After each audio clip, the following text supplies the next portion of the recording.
Well, that was fun. The Giants lose to the Patriots on Monday Night Football in front of the whole world in embarrassing fashion because for some reason, whenever primetime happens, everyone on the team forgets how to play football. So they basically got blown out. I mean, it was 30-7 for the bulk of the game. And I think everyone looking at that score was like, we're cooked. It's over. And Joe Shane is speaking to the media today by the time you probably see this. So can't wait to say what he has to say about this because I'm sure it's going to be great. But, I thought the Giants defense was going to have some more life in them after firing the defensive coordinator. I saw a lot more looks that I liked. I liked seeing guys blitz from the inside. I like seeing Abdul Carter get his first sack. We're going to talk about Abdul Carter later. But, I thought that they were going to come out here ready to play. And this game, to me, resembled a little bit like a Brian Dable type of game where you just felt like it was not good from beginning to end. They just didn't have any momentum. They almost didn't have any motivation. Like it was just overall bad. So we're going to start with special teams because special teams is the worst part of this whole game. And, I was live streaming and I was saying that it's just unbelievable how there is like one part of the team who just consistently makes mistakes. And instead of anyone trying to pick it up and be like, hey, we got your back, we'll fix it. No, there's no help. No one's coming to save anyone on the team. There's no, there's no help. There's no complimentary football at all. So the Giants special teams in the first half of the game allowed a 94-yard punt return where Jamie Gillen ended up having to try to tackle and completely whiffed. Then they allowed another long return that put the Patriots in good field position. And then Koo, which I know we're all blaming the kicker, but Jamie Gillen was not holding the ball in the right position. So that's why Koo decided at the last minute not to kick it. Now, I mean, you should have just probably tried to kick it anyway and just hope for the best. But that is something that literally only happens to the Giants. I have never, in all the years I've been watching football, have ever seen anything like that. So that's cool. And then they fumbled the kickoff return, which, look, that hit to Gunner should have been called a head-to-head, first of all. And second of all, he was basically unconscious for a second. He was not, I mean, I don't blame him for not redeeming that or not holding on to the ball. Like, of course you're not holding on to the ball. You were literally, smacked head-to-head. And, you could tell he was not okay after that. So he ended up being out for the rest of the game, which I think, it's a good news for literally everyone that it's the bye, but good for someone like Gunner too, so he can really take this whole week to heal before the next set of practice. I just special teams is a mess. I mean, Tay Banks had one good return, which I was like, wow, Tay Banks is good at something. This is nice. I'll take that. And then that's it. The fact that they didn't call a head-to-head on that was insane. Some of the officiating tonight was not great. I mean, I saw some pretty bad holds on Burns. Some calls, the head-to-head to Gunner, that are just super frustrating. Obviously, that's not why the Giants lost the game, okay? We know that. But the refs, there were bad calls yesterday. It's just so frustrating. At least ours didn't come down to that. But let's talk about the offense because the offense was horrible. Let's look at the stats. Does it matter? Does anyone care? I don't know. Sometimes I just like to peek and see. 2 touchdowns. The Singletary touchdown was great. I was very impressed with that. I have been one of those people who have been like, we really don't need Devin Singletary. And then when Tyrod Tracy, the way that the two of them rotated, and then when Tracy ended up leaving the game too with an injury, I was like, wow, he looks pretty good. He's done a good job. So he led the team. Singletary, 12 carries for 68 yards. They had 111 yards on the ground. And Singletary's rushing touchdown was one of them. The worst part for me is through the air. Okay. The Patriots have, I think, the second best run defense in the NFL. They have a really, really good run defense. So I wasn't expecting them to run the ball well. They're much worse in the passing game, in the teens, in the whole NFL. And we had 17 receptions for 139 yards. The offensive line didn't look great tonight. I don't know what that was about. They don't have a top 5 defensive line, the Patriots. I'm pretty sure they don't.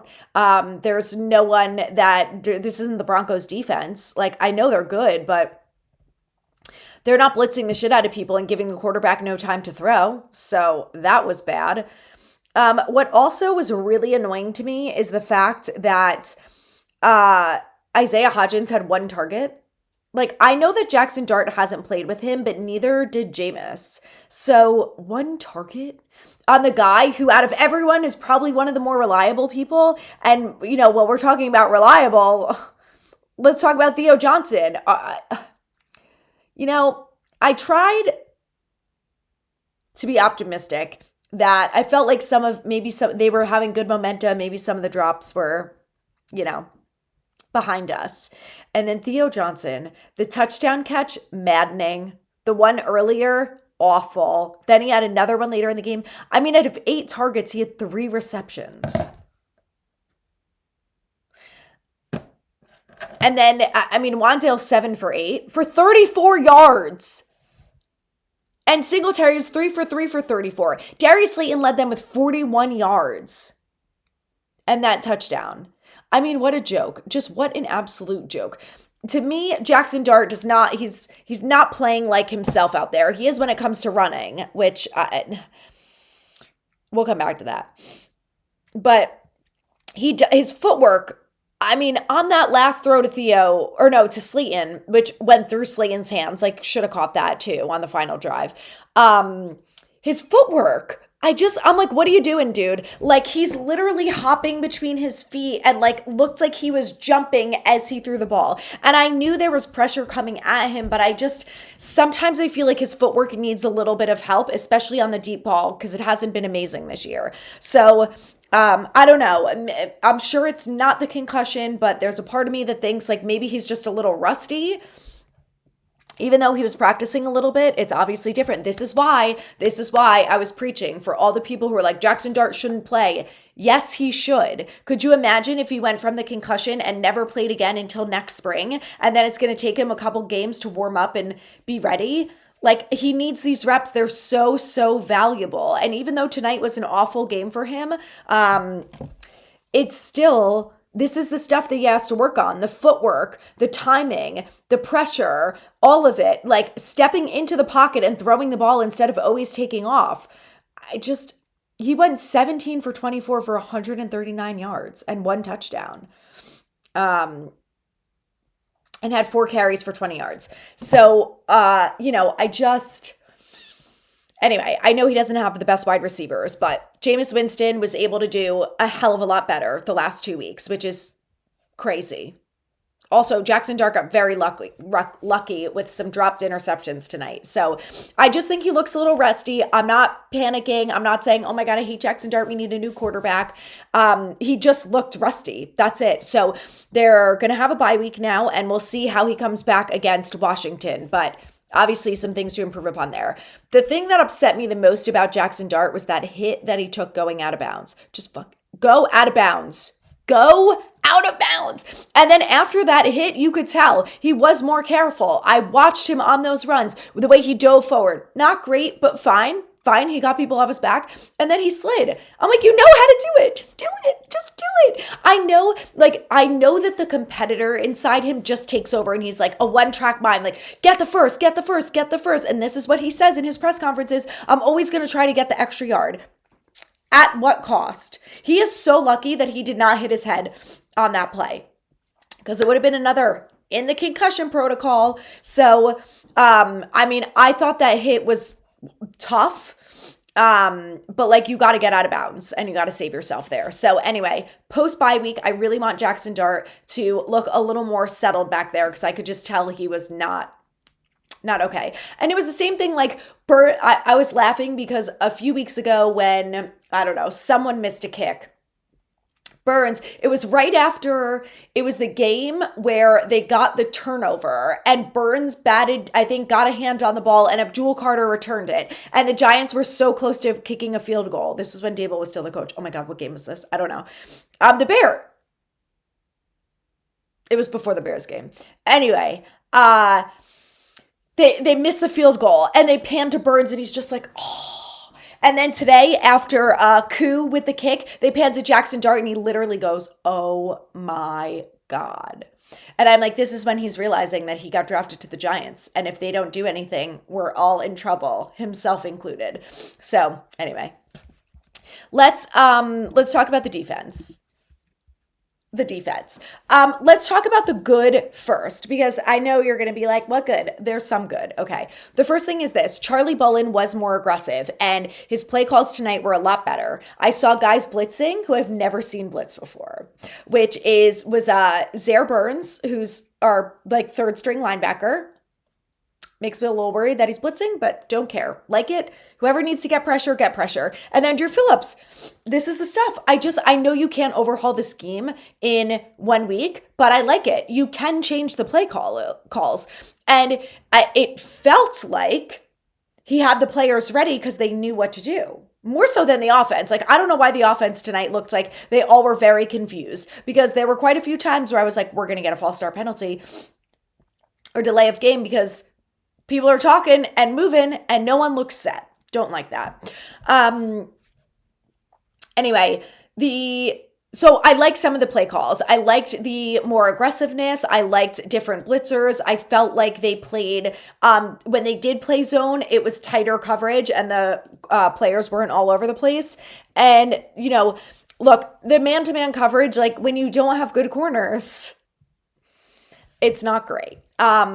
So I thought that Adebo gave up a lot of yards. His tackling looked much better to me, which I didn't expect. So he can tackle. That's nice. A good thing, I believe. And then what else? Abdul Carter got his first official sack after he was benched the entire first quarter. That was it was a coaching decision. And then it has been reported, I can't wait to see what Abdul Carter responds to this, that he was late to a meeting again. So I mean, the biggest problem that I have with this is that you didn't learn your lesson the first time. Why do you have to learn the same lesson twice? Like, it's bad enough we have to deal with Jackson Dart, and I feel like his mother being like, did you learn your lesson yet to slide and get out of bounds after you missed 2 weeks because of a concussion? Consequences for your actions? And now Abdul Carter? Come on, bro. The thing that is so upsetting to me is you were the third overall pick. And I have been defending Abdul Carter. I love him. I think he's a great football player. Does he need to be better? Abso-freaking-lutely, yes. So nice he got a sack. He's had a lot of pressures. He's been finally getting some holding calls going against him, which is nice. The being late to meetings is it's so asinine and childish and stupid that it makes me so upset. Like, you have so many fans who love you and who all we want is to see you succeed and to see you get the sacks. And you've now had multiple weeks where, number one, the starter, Kayvon Thibodeau, has been out with an injury, which gives you the opportunity to get on the field and say, I deserve to be the starter. Look at what I can do. Second, this has happened now twice in 3 weeks. Again, all while Kayvon has been out. Unacceptable. And the third thing, I'm glad that Kafka is like, I am not messing around, okay? You want to show up late? You're not allowed to play. Next thing should be find them and start taking their money away. And then maybe they'll take it seriously, because you're a rookie. Number one, you're not allowed to be like, it's cool for me to miss meetings. And I can forgive what happened last time where he was supposedly in the infrared, in the red light bed, getting some treatment. And he can say he wasn't sleeping. Maybe he took a little snooze in the bed. Fine.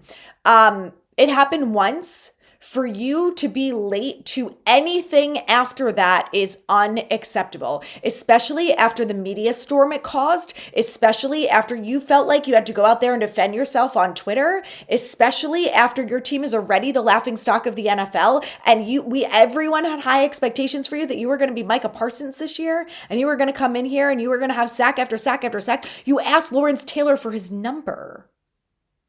And you think you can be late to meetings? No. No. I love Abdul Carter, but I'm with Kafka on this. Actions have consequences. You want to be late to meetings because for some reason you can't figure out how to get there on time? This isn't Penn State. You don't get to do whatever you want, whatever was happening at Penn State, but I've heard enough things that the football players got away with murder and could do whatever they wanted. And unfortunately, sometimes that does still happen in the NFL. But Kafka said, not on my watch. It's not happening here. You don't have that type of reputation. You're not allowed to do that.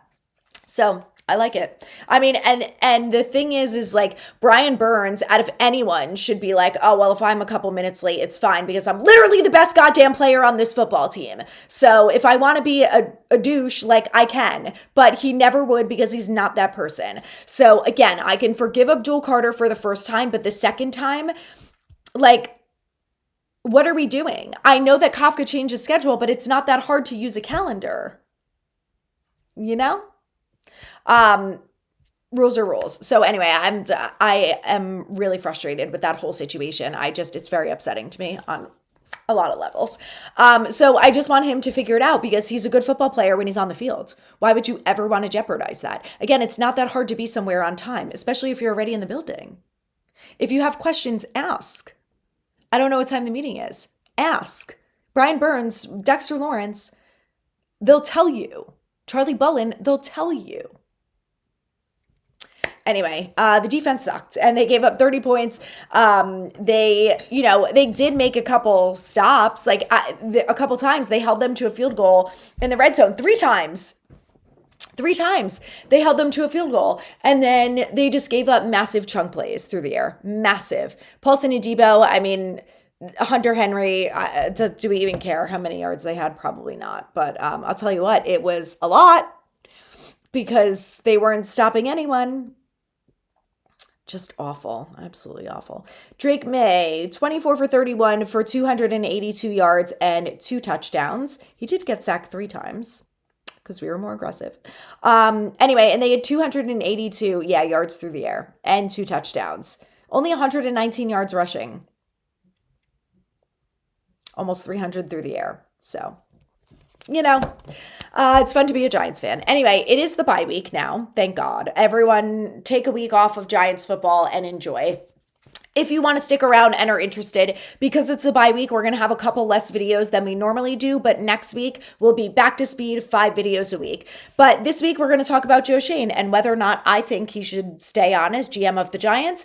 And then we do one day where we talk about all the reasons why he should stay. And the second reason is all the things that he did wrong and why he should not stay. So if you're interested, stay tuned for that. And if not, enjoy the bye week. And I will see you guys next week.